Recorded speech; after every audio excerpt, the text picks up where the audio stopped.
I'd like to call to order this meeting of the First5 Sacramento Commission for Monday, December 1st, 2025. Madam Clerk, will you please call the roll and establish a quorum? Yes, sir. Chair Serna. Here. Commissioner Wesley. Here. Commissioner Fernandez y Garcia. Here. Commissioner Gordon. Here. Commissioner Casirier. Here. Commissioner Katari. Not here. Commissioner Moak. Here. Okay. Commissioner Kennedy. Not here. Commissioner Hassett. Here. Commissioner Williams is out today. Commissioner Evans, I'm sorry. Here. Commissioner Guerra. Here. Commissioner Boston. Here. And Commissioner Kravitz-Wertz. Here. Thank you. We have quorum. Very good. If you could please read our statement. This meeting of the First5 Sacramento Commission is live and recorded with closed captioning. It is cablecast on Metro Cable Channel 14, the local government affairs channel on the Comcast and DirecTV Uverse cable systems. It is also live streamed at metro14live.saccounty.gov. Today's meeting replays Wednesday, December 3rd at 1 p.m. on Metro Cable Channel 14. Once posted, the recording of this meeting can be viewed on demand at youtube.com/metrocable14. Great, thank you. If you would please rise and join me in the pledge. I pledge allegiance to the flag of the United States of America and to the republic for which it stands, one nation, under God, indivisible, with liberty and justice for all. Those words. You really break All it right. down. I would again like to welcome everyone to this afternoon's First5 Commission meeting. And as a friendly reminder, if you choose to address the commission, we certainly welcome that. We ask that you please complete a speaker slip and get it to our clerk, and your name will be called in the order that I received those slips. We ask that you please keep your comments to 2 minutes. That way everyone who wishes to address the commission has that opportunity to do so. And with that, our first item. Item number 1 is the approval of October 6, 2025 draft action summary. All right, very good. Any member of the commission wish to make any suggested changes? If not, entertain a motion. Move to approve. Been moved. Is there a second? Second. It's been moved and second. Madam Clerk, do we have anyone signed up to speak on this matter? No, sir, we do not. All right, very good. Are we doing roll call vote? Yes, sir. Okay. Chair Serna. Aye. Commissioner Wesley. Aye. Commissioner Fernandez y Garcia. Aye. Commissioner Gordon. Aye. Commissioner Casirier. Aye. And Commissioner Boston. Aye. And Commissioner Moak. Aye. Thank you. Motion passes. Very good. Thank you very much. Next item on our agenda is the public's opportunity to address any item that's not on our posted agenda. We can certainly take that testimony. We cannot have any lengthy discussion about it per the Brown Act, but this is your opportunity to address items not on the agenda. Madam Clerk, do we have anyone signed up to speak on this matter? I believe I handed you a speaker slip. I think it's for Oh, this was item. that? You are right. Crystal. Good morning, everyone. Afternoon, everyone. I'm Crystal Harding. District 3 Supervisor Desmond is my supervisor. And I'm just here to brag about SAC PLTI. You know, hey, y'all.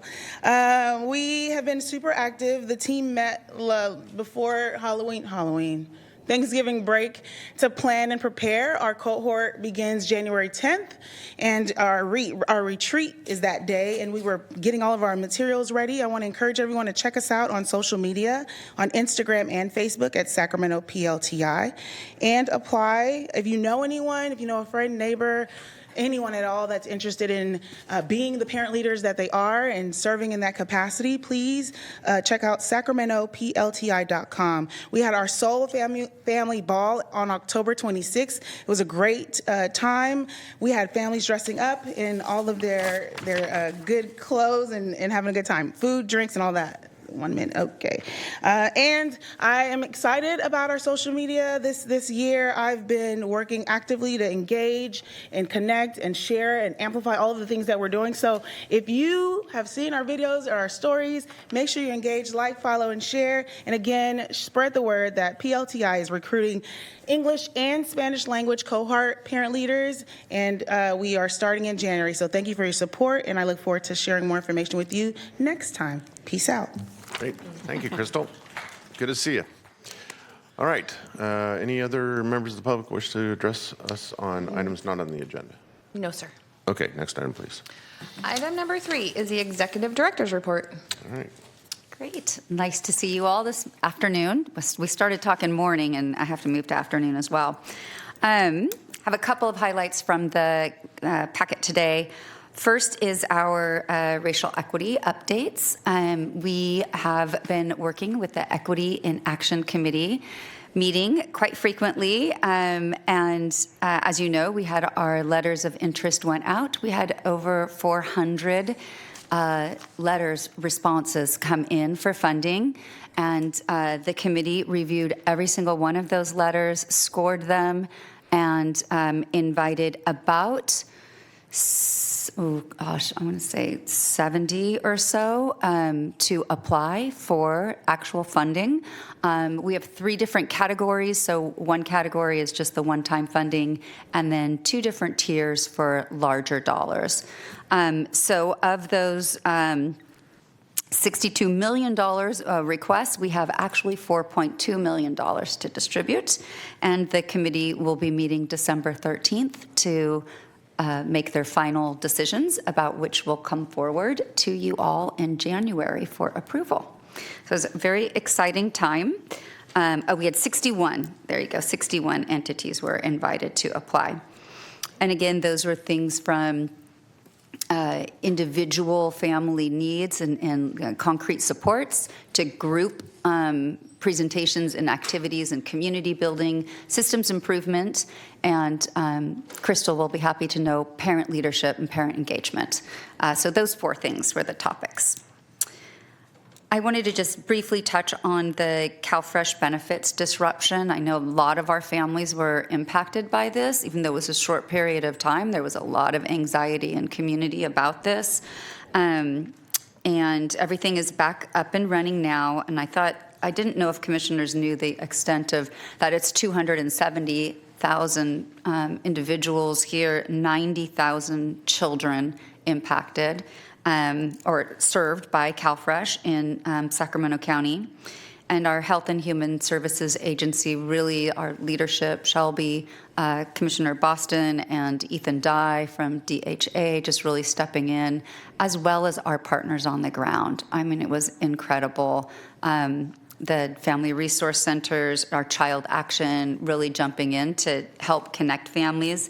One of our advisory committee members, Darcy Varnadoe, is with HealthNet, and after our advisory committee meeting, he went to HealthNet leadership and asked them to make a contribution. They ended up donating $30,000 to our local food banks, 6 different food banks in Sacramento, to make sure that families were going to be served. So it's a really great effort, and we are apparently safe until September 2026, and then we'll see what happens then.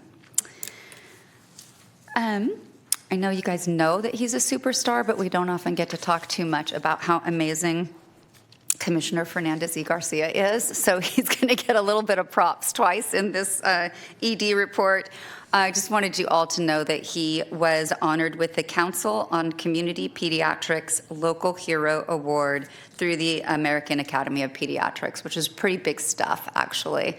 And he's the first UC Davis Health pediatrician to ever get this award, which is amazing. And it recognizes pediatrician champions in very grassroots, community-oriented, helping kids and families thrive in their local neighborhoods and communities. So just a special props to Commissioner Fernandez y Garcia. Thank you for all that work. And I don't know if you got it for this in particular, but there are so many things he's been working with us on. And one of them is to change the the system at the Sacramento County Health Center, where every family that comes through with a young child, now in their after visit form, they get a connection, they get a referral to the FRC in their neighborhood, which is so cool, and a connection to Sac Family Connect so that they can get additional resources. So just taking that First5 hat, he's like always wearing the First5 hat and changing policies and practices at work to make it be better for families. So thank you. Crystal talked a little bit about PLTI, but I wanted to add two things to what she brought up. One is that our partners at Sac Children's Home have created a PLTI alumni chapter. So as you may know, we have 75 parent leaders who have graduated over the last couple of years, and all of those parent leaders have been invited to join the alumni, where they can continue to work on their projects and get workforce development and just build themselves to do even more great work in community. I guess she did mention that we are recruiting right now for the 2026 January cohort, so please send folks our way. I'm going to skip a couple of things. I did want to mention that we will be bringing to you in the new year a request to go out to bid for a new data management system. We've had Persimmon now for about 15 years, and frankly, I feel like we've outgrown it a little bit. It's not able to make the adjustments that we need right now, and lots of stuff changes in 15 years, so I feel like we need possibly bigger and better. They've been great partners in the past, but it's just time to see what else is out there. So we're doing a little work right now up on the front end to see what things might cost as far as initial setup and then ongoing, as well as sort of what the functionality is around security, because that is one of the things we're especially concerned about right now. And that we haven't been able to get the support we need from out of Persimmon. So wanted to share that. I'll jump to Potter the Otter exhibit at the Sacramento Children's Museum. We're down to our last couple of months here. There's 2 additional free days. One of them is tomorrow, and the other is January 15th. We've already had 1,000 children come through on the 3 free days that we did so far this year. So it's been an amazing turnout, a wonderful partnership.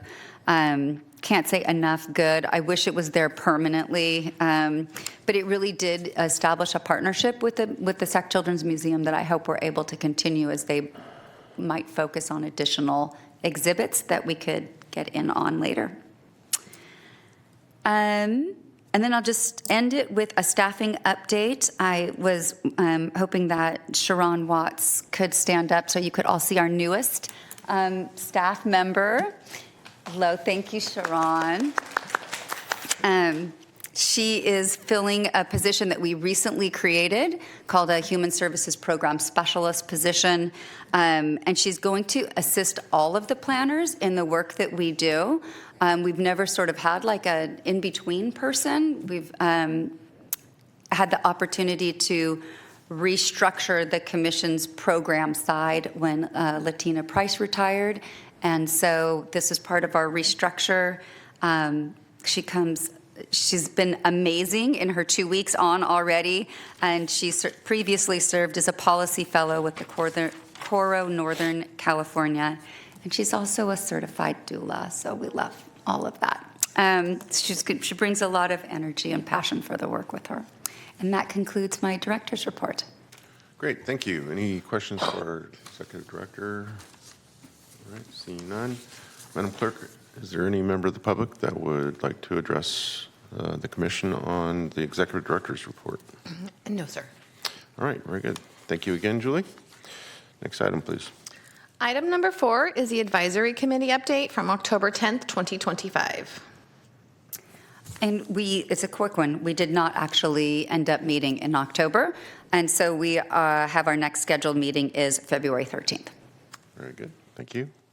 Next item. Item number 5, Evaluation Committee update, November 17th, 2025. Yes, the Evaluation Committee met on November 17th. Commission staff presented the report to First5 California, which we provide every year, which will be presented shortly to the Commission today. The Commission also engaged in a discussion regarding, as Julie mentioned, additional database needs raised by contractors. Things have changed in 15 years. Commission staff informed the committee that a letter of interest for a new data system will be issued in early 2026, followed by a request for qualifications in late winter. And I think all of us felt that this was very wise to get after right now. The committee will meet again on January 26th, 2026. Very good. Thank you, Mr. Gordon. All right, Madam Clerk, do we have anyone signed up to speak either on the advisory non-report or the evaluation report? No, sir, we do not. All right, very good. Next item, please. Item number 6, Financial Planning Committee update, November 13th, 2025.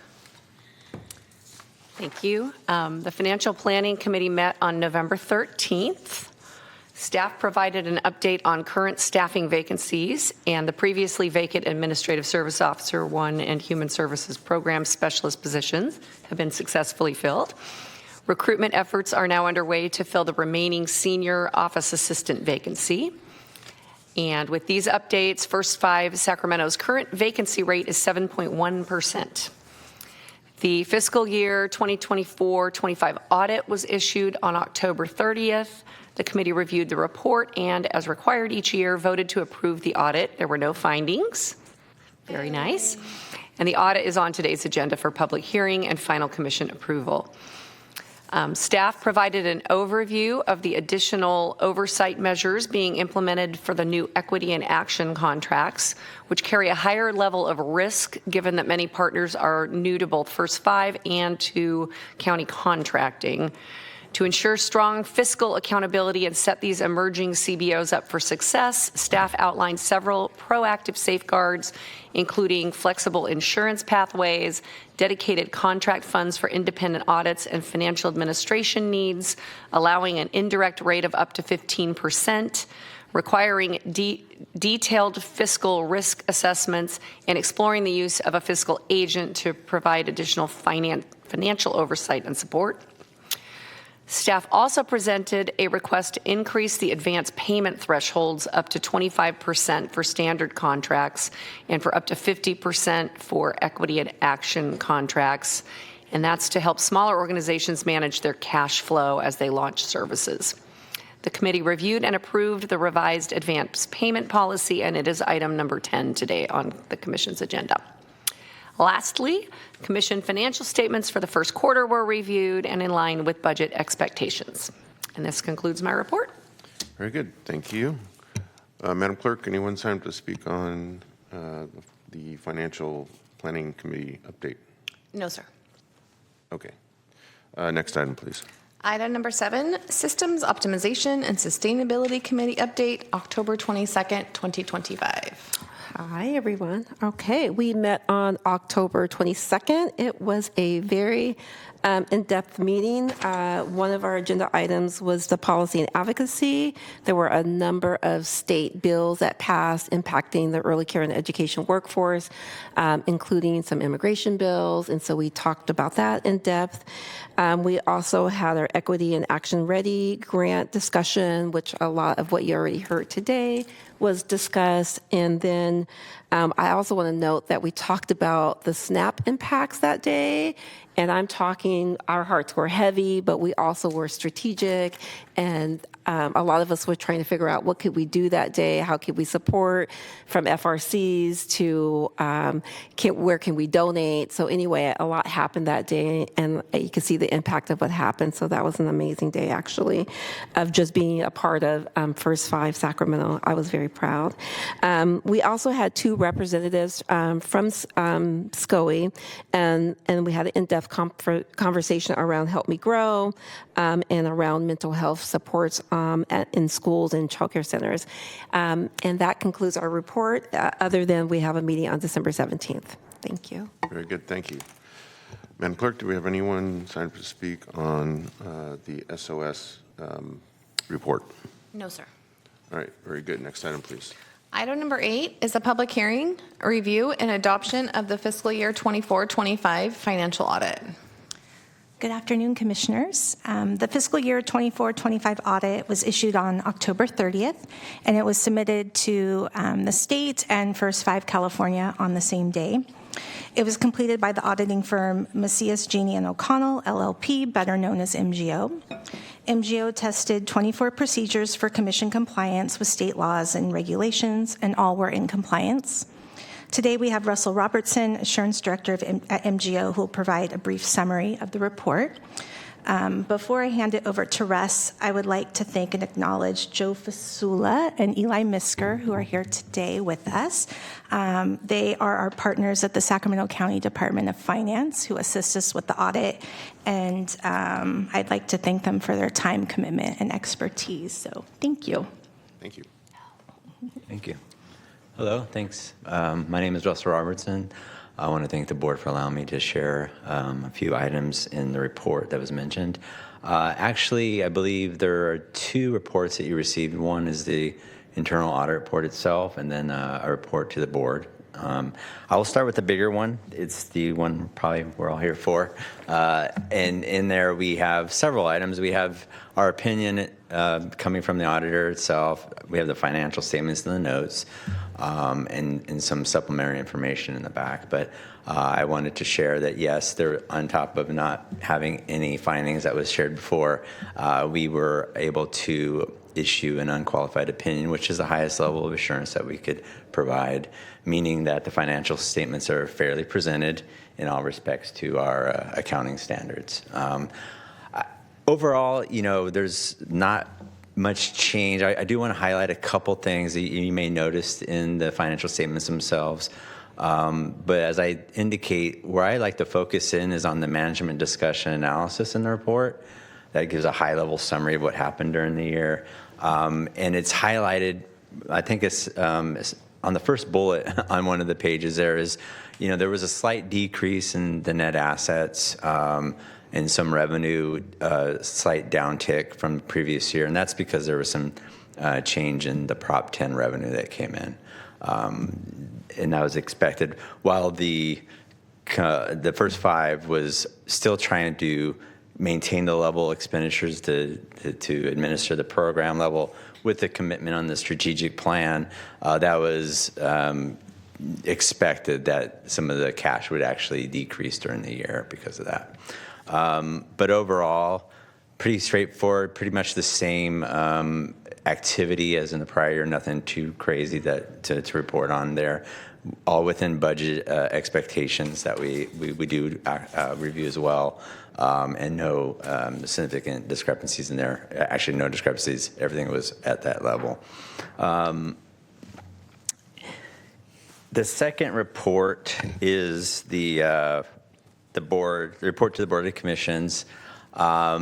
Before I get into that one, the one big significant change that is highlighted this year is there was an adoption and an accounting pronouncement that a GASB accounting process that they have to adopt this year was regarding compensated absences. In the past, you did report on vacation balances and whatnot, but this year, because of the new GASB 101, you have to now incorporate sick leave balances, any payout of sick leave. So they had to change their accounting approach on that. And for this year, there was a restatement, a minor restatement on material, about $190,000. You'll see in the financial statements from the prior year, just because there's not a material amount of the sick leave that's converted into a liability. But because of that standard, it's just more transparency on what liabilities do actually exist in these governmental entity. The last board report to the board, there's several items that as auditors we are required to communicate with the board. Some of the big ones are any disagreements with management, and across the board on all these I'm going to mention, we didn't have any. So again, it was a pleasure to work with management and the Department of Finance on this, but no disagreements. The commission didn't use any outside consultants. We were the main consultant, the main auditor. No other adjustments, material adjustments that were required. We list in that report any significant estimates that are used in this report. So you'll see a myriad of things in there that we communicate directly with you. But overall, a very successful audit again, as usual. Nothing that came up to be concerned with, and nothing really to report as far as any kind of adjustments, major adjustments, or any kind of findings, of course. So, but with that, I'll open it up with any questions regarding that. Any questions? Nope, see none. I think it's always a case, no news is good news, so appreciate it. Yes, indeed. Thank you. Thank you.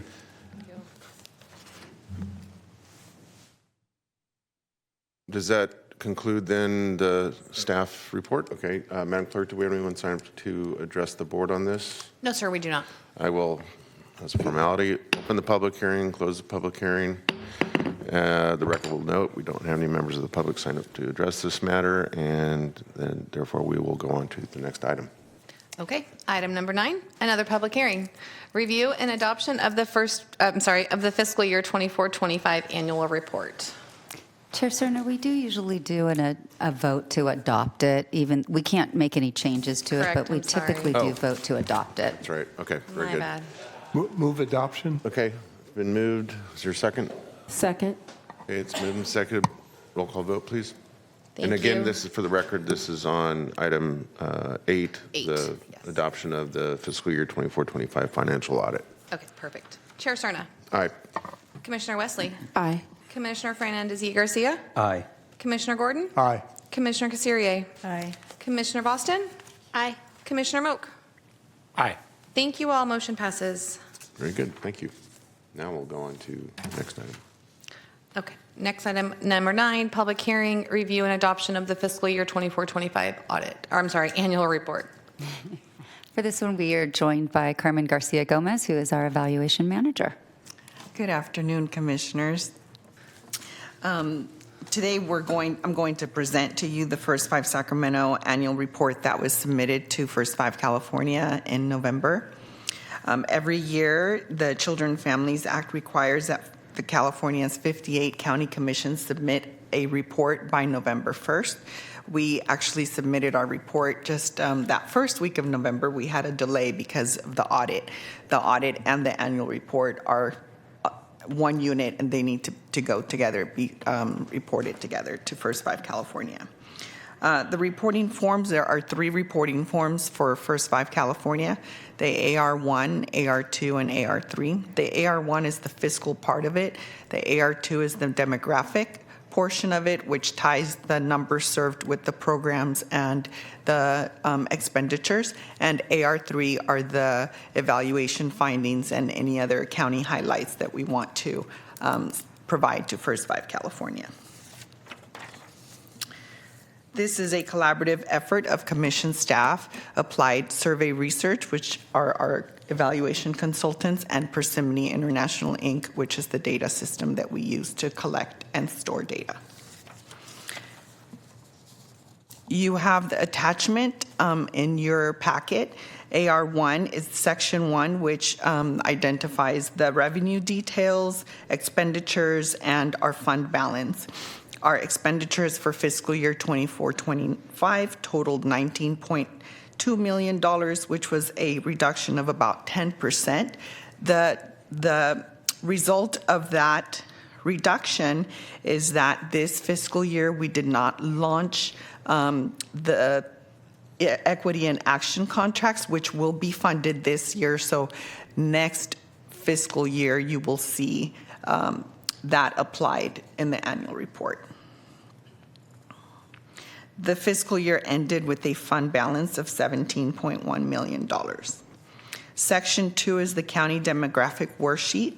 In fiscal year 24-25, our contractors provided services to 14,171 parents, children, and providers. That was also a reduction of 34%. Again, the same reason, because some of our contracts were not launched during 24-25, the first year of the implementation plan and strategic plan. But we will be implementing those programs this year. So next year you will see some increases in those numbers. The commission is also pivoting to systems improvement strategies. So we won't see the numbers that were served previously because we are doing more systems improvement work. You'll see there in the two tables provided the percentages of ethnicity of parents and children and the primary languages spoken. AR3, which is the county evaluation summary, we highlighted the findings of the previous year, 23-24, and we also highlighted the profile of the launch of the Equity in Action Initiative, which is included in First5 California's actual report that goes to the 58 commissions, and other commissions will get an opportunity to see what we did with Equity in Action during 24-25. And that concludes my report. Great. Thank you. Any questions for staff? All right, very good. This is a public hearing item, so I'll open the public hearing. Madam Clerk, do we have anyone signed up to speak on this matter? No, sir, we do not. We'll close the public hearing and entertain a motion. Move the item. Okay, it's been moved. Is there a second? I'll second. Okay, it's been moved and seconded. Roll call vote, please. Chair Cerna. Aye. Commissioner Wesley. Aye. Commissioner Fernandez y Garcia. Aye. Commissioner Gordon. Aye. Commissioner Casirier. Aye. Commissioner Boston. Aye. Commissioner Moak. Aye. Thank you all. Motion passes. Very good, thank you. Next item. Next item, approval of revised advance payment policy to contractors. Good afternoon again, Commissioners. Today, staff are requesting approval of a revised policy on advance payments to contractors. The Commission first established an advance payment policy back in 2001 to help contractors manage cash flow during program startup and implementation. And since that time, it has been revised and updated several times. Under the current policy, the executive director may authorize an advance payment of up to 20% of a contractor's annual allocation. The revised policy before you today updates that limit to reflect changes recently made at the county level. To stay consistent with those county standards and to continue supporting our contractors, staff are recommending that First5 Sacramento's advance threshold be increased from 20% to 25% of their contract's annual allocation. In addition, the revised policy includes a special provision for our new Equity in Action contracts.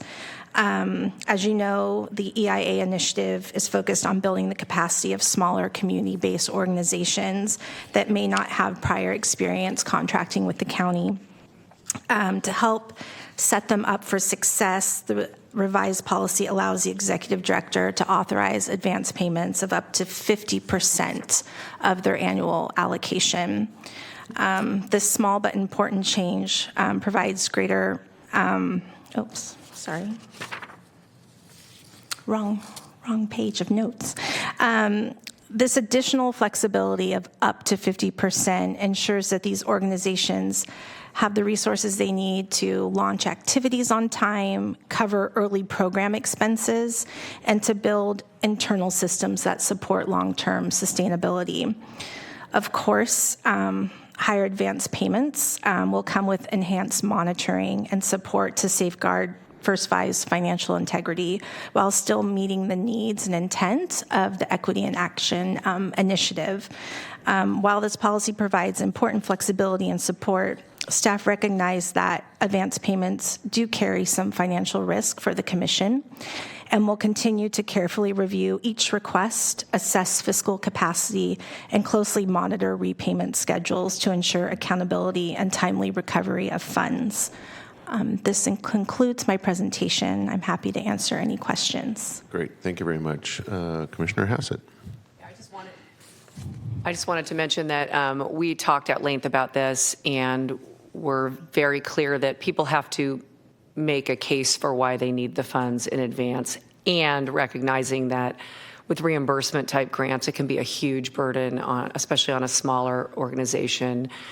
Even though I was impressed with how fast our reimbursement process is compared to like the state, I won't say the county, but we felt like it was really important for some of these smaller groups to have that opportunity.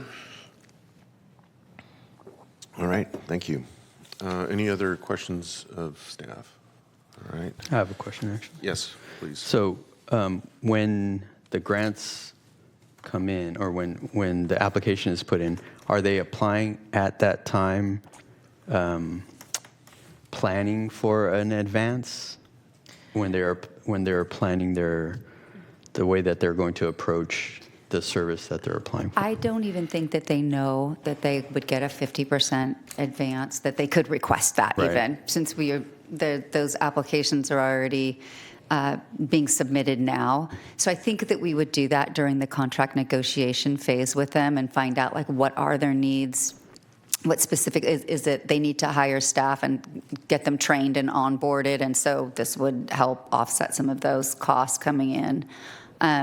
So no, I don't think they're operating under the assumption that that's going to happen yet, but during contract negotiations. Okay. Thank you. And I did want to also point out, Kristen did a great job revamping the policy, which is in your packet, and it really does describe how the payments would be repaid, how the advance would be repaid on a monthly basis as part of their invoicing for the next month's payment. Part of that invoice then withholds funding to help reimburse the advancement that they received. So by the time they get to the end of that first year, they should be even, Steven. There shouldn't be any outlying dollars. And if they still felt that they needed an advance for year 2, then they could put in a request for an advance for up to 50%, and we would assess that at that time too. Yes. All right, very good. Any other questions for staff? All right, Madam Clerk, do we have anyone sign up to speak on this matter? No, sir, we do not. All right, very good. Then in that case, I will entertain a motion. So moved. Been moved. Chair will second. Roll call vote, please. Chair Cerna. Aye. Commissioner Wesley. Aye. Commissioner Fernandez y Garcia. Aye. Commissioner Gordon. Aye. Commissioner Casirier. Aye. Commissioner Boston. Aye. Commissioner Moak. Aye. Thank you all. Motion passes. All right, very good. Next item, please. Item number 11, nominate and appoint 2026 vice chair. Great. So this is something we do every year at our last meeting of the year to fill this vacancy for the next calendar year. So we have had Commissioner Hassett as our vice chair since I started, for at least a decade. But I did hear this year that we also had interest from Commissioner Guerra. So we have at least 2 folks who are interested potentially in this. And then, of course, the floor is open for anybody who would like to nominate themselves or someone else to the position. Very good, thank you. Commissioner Hassett. I'll nominate Commissioner Guerra. All right. I'll second that in a second. All right, there's a nomination and a second. Can we make comment? Please, please. Is that okay? Yeah, absolutely. Well, I would, I mean, it joys me to no end that Eric Guerra has joined this dais up here and as part of what we've been doing with First5 since the late 90s, when he was in 3rd grade, I think.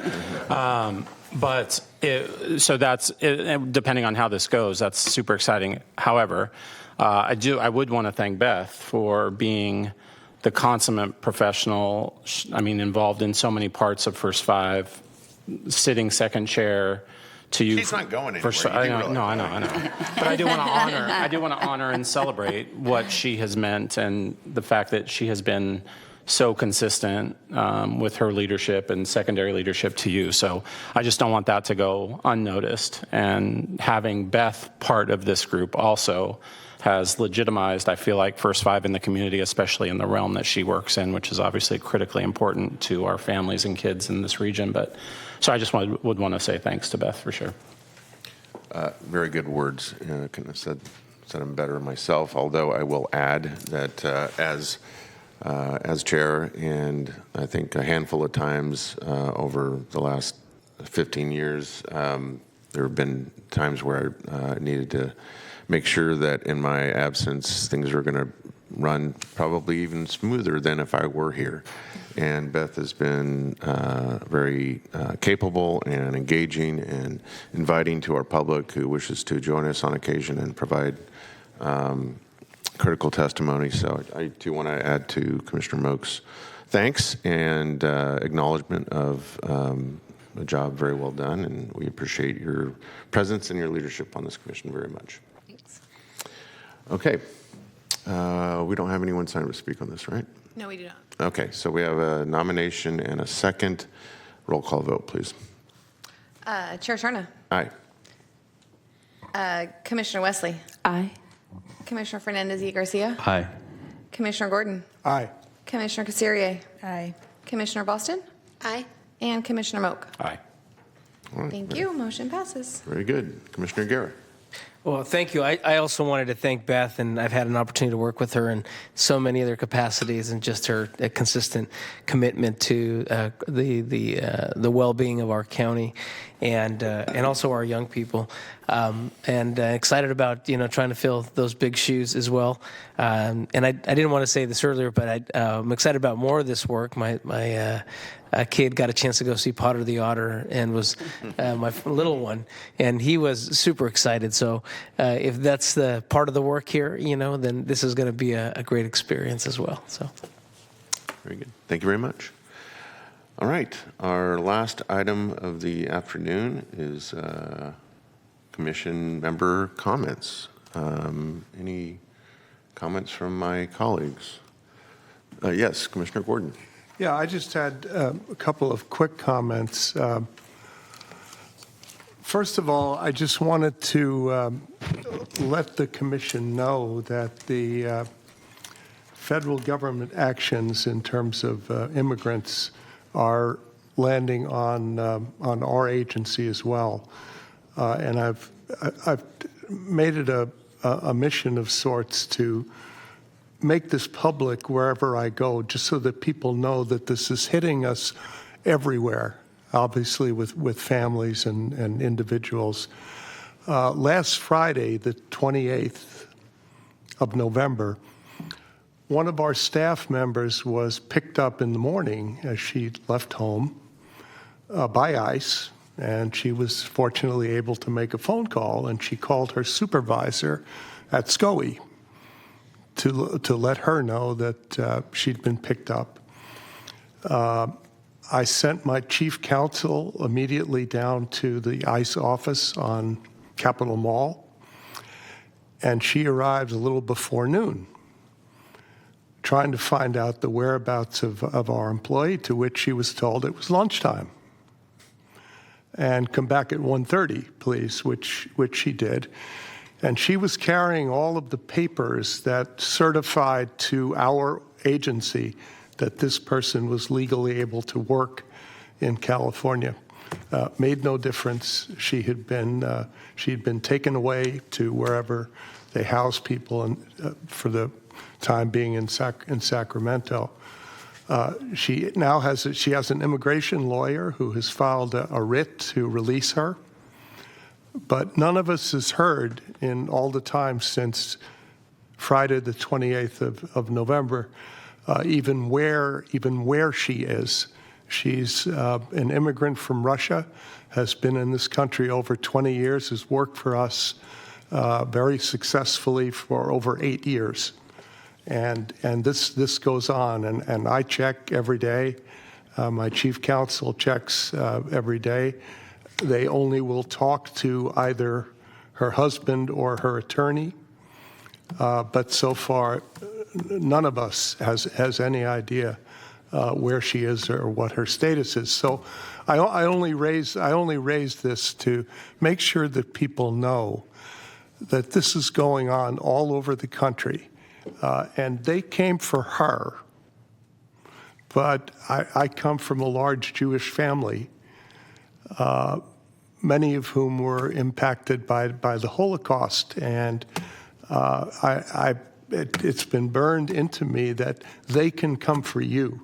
Mm-hmm. So I just want to keep this. I just want to keep this out there. So I don't mean to.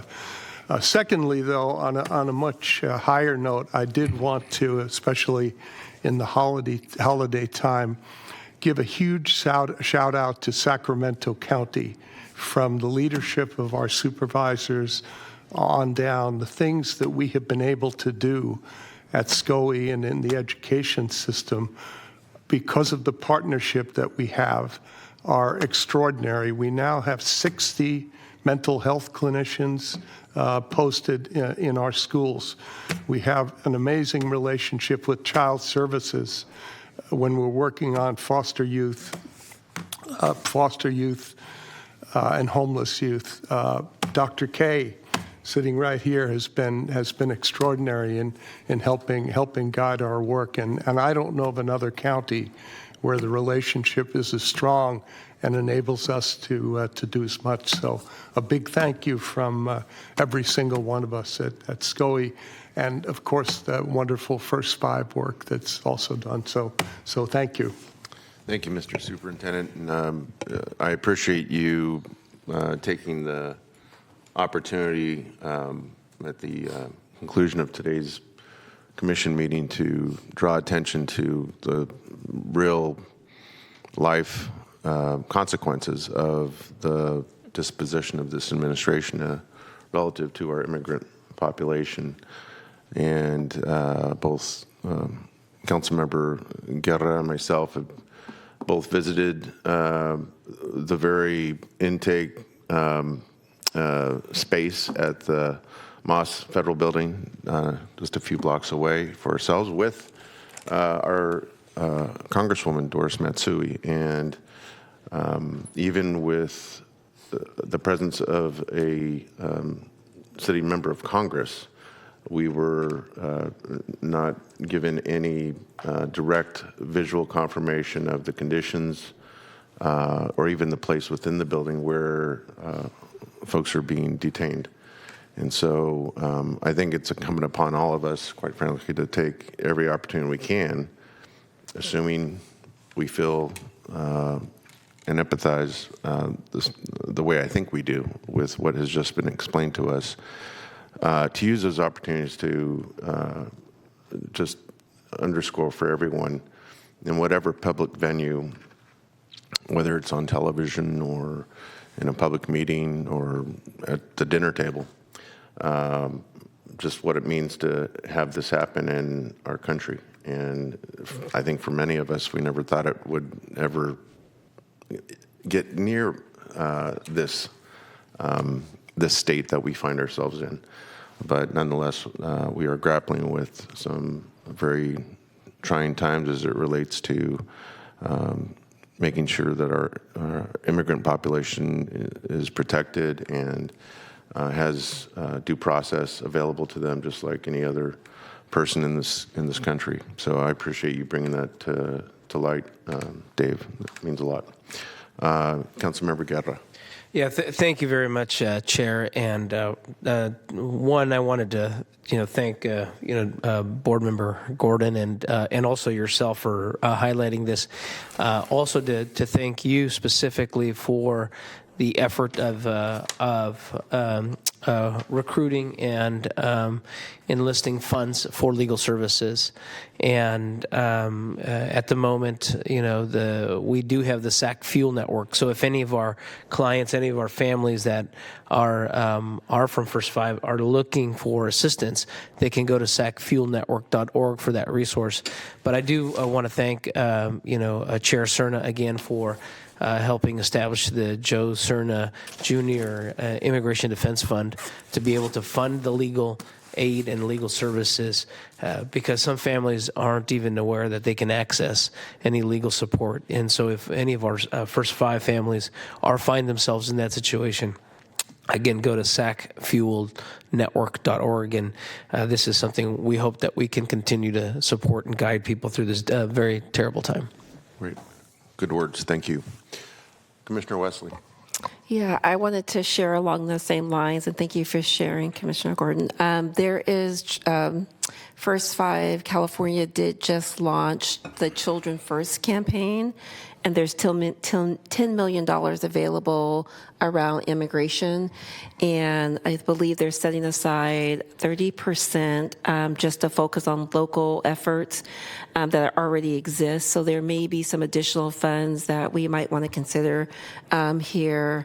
For First5 Sacramento, I was able to go to the state capitol and a part of their launch about a week ago. So maybe it's being launched December, any day now. So we can look for that, possibly to blend with whatever we already have. So again, it's called Children First, and it's through First5 California.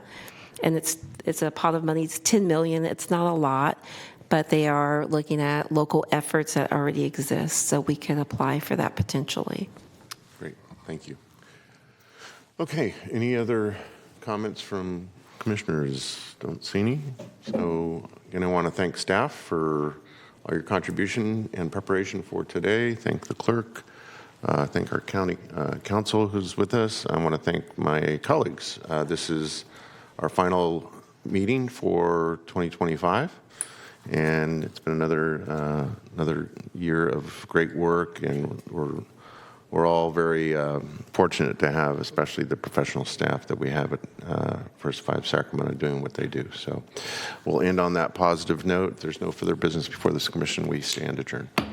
Thank you.